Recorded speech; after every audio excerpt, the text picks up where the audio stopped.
Well, hello, my name is Matthew O and I'm a senior environment artist at Ubisoft. My aim with this tutorial series is to show my entire process from start to end on a complex, game-ready asset in Unreal Engine 4. I'll talk about my design process, some of my personal design rules, and also share the techniques I utilize in order to ensure a fun and iterative design phase. It's important to me that during the whole process I'm being efficient with my time in order to avoid boredom and, most importantly, to be able to take feedback and adjust my design process accordingly without losing time. Once I'm happy with the design that I come up with, I'll share the workflow that I use to take my Reaper drone from the 3D package to an optimally built asset in Unreal Engine.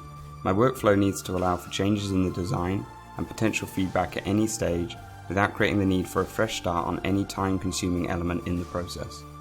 I'll show how I set up tiling textures with Quixel's Dedo and blend those with high-fidelity scratches and grime through shader work in Unreal Engine. I'll show how I'm able to apply this setup to both low-poly elements with baked normal maps, and also large-scale mid-poly elements that don't require custom-baked normal maps at all.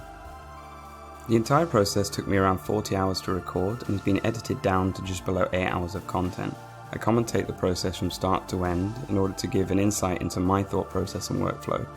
You're welcome to listen to music at any time if that helps and it's not too distracting.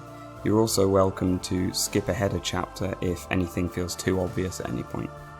I've also included some smaller, bite-sized technique videos that describe in real time some of the most important techniques that I'm using throughout my workflow.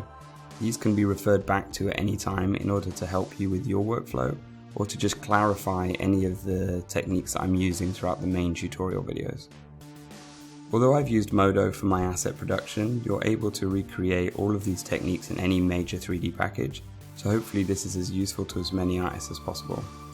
Thank you for being here. I really hope this tutorial series is useful to you and helps you to improve your own design process and asset pipeline going forward.